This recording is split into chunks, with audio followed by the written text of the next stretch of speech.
en fonction de sa situation géographique, de sa population, ou même en fonction de ses défis sociaux et économiques, chaque pays ou même chaque ville peut présenter des opportunités énormes à des personnes qui voudraient bien y investir. Et lorsqu'on vit dans un pays comme la République démocratique du Congo, personne ne peut vraiment prétendre qu'elle n'a pas de moyens pour tenir les deux bouts du mois. Parce qu'il suffit de réfléchir un peu pour trouver une idée originale qui pourrait être une solution à des problèmes que des gens sont en train de rencontrer. Parce que sachez-le bien, nous sommes dans un pays où tout est à faire. Dernièrement, je discutais avec un parfumier qui me confiait que nous sommes dans un pays où, dans quelque domaine que ce soit dans lequel vous voudriez vous lancer, vous allez trouver des consommateurs qui vous attendent. D'accord ?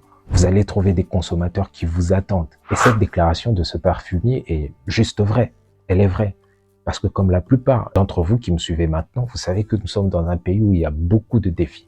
Et pour une personne qui réfléchit business, autant de défis, c'est autant de business, c'est autant d'opportunités business. D'accord ? Parce que tenez-vous bien, la République démocratique du Congo, on parle quand même de plus de 100 millions d'habitants. Et la ville de Kinshasa, elle seule, c'est plus de 17 millions d'habitants. Et lorsqu'on parle de 17 millions comme ça, ne regardez pas seulement au nombre d'habitants, mais lorsque vous réfléchissez business, vous regardez au nombre de consommateurs potentiels. Et donc, ça veut dire que dans un domaine ou dans un autre, vous pourrez trouver une solution, une idée originale de solution que vous allez apporter aux problèmes que les gens rencontrent. Et tout ça, ça va faire beaucoup d'argent. Et vous, voilà, vous allez faire beaucoup d'argent. Donc, ça veut dire que si tu vis à Kinshasa, il suffit de trouver une idée originale pour une solution que tu pourrais vendre à $1 à tout le monde. Et très rapidement, tu deviens millionnaire. Tu vois ce que je veux dire? Donc, c'est beaucoup trop facile dans ce pays-là, lorsqu'on est un peu courageux, on se donne le temps de réfléchir, de trouver des solutions pour pouvoir apporter aux gens. Et donc, l'une des solutions que tu pourrais apporter aux gens, c'est la cuisine. Et dans cette vidéo, justement, je te parle de cuisine. C'est vrai qu'il s'agit d'une école qui forme dans beaucoup de domaines, mais je te parle de cuisine parce que mon épouse, justement, vient de finir une formation dans cette école, mais en cuisine. Parce qu'à la base, il faut comprendre que mon épouse, c'est quelqu'un qui a fait économie monétaire à l'université, mais qui finalement a un don, mais aussi une passion folle pour la cuisine. Donc, elle a décidé de se lancer dans cette formation en cuisine. Et le week-end dernier, c'était sa collation, la fin de sa formation. Et l'une des petites victoires dans cette vidéo, c'est que je réussis à la faire parler devant une caméra. Elle va nous raconter son histoire. Et voilà, je t'invite juste à la regarder. C'est parti.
Ta formation est finie aujourd'hui. Là, on vient de la collation qui s'est bien passée. C'était bien organisé, une belle fête. On s'est bien amusé. Perso, j'ai mangé un peu. C'était digne des cuisiniers, vraiment. C'était digne d'une formation de cuisine.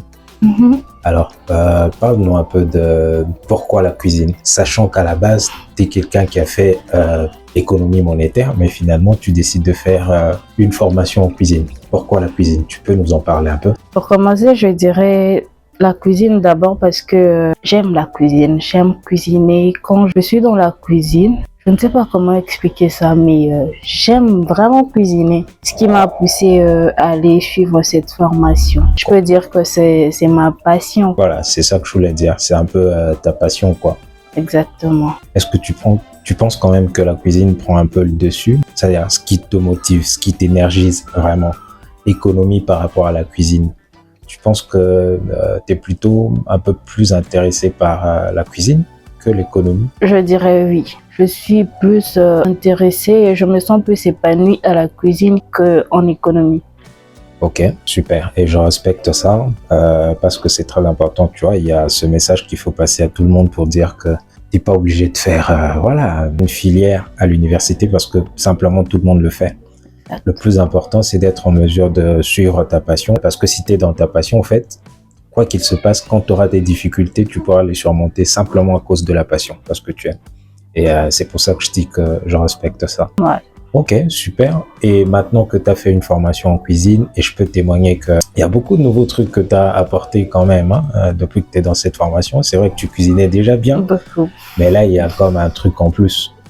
Qu'est-ce qu'on attend ou qu'est-ce que tu penses faire de cette formation maintenant que tu as les connaissances nécessaires, en tout cas les bases?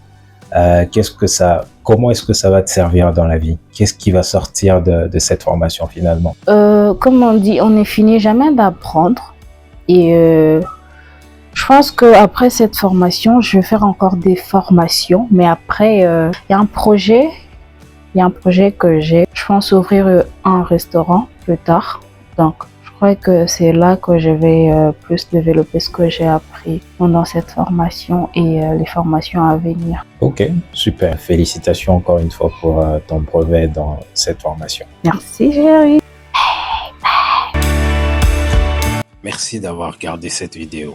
Dans la prochaine qui va sortir, je vais te partager quelques idées business que tu pourras implémenter pour commencer à générer des revenus tout de suite. Mais bien plus important, je vais te partager quelques idées que moi-même j'ai mises en place et qui m'ont permis de ramener suffisamment d'argent pour pouvoir prendre en charge ma restauration de tous les jours pendant mes pauses, mais aussi mon carburant. Ce qui m'a permis de faire des économies pour 52 $ chaque mois. En attendant, porte-toi bien, on se donne rendez-vous pour la prochaine vidéo. Ciao, ciao.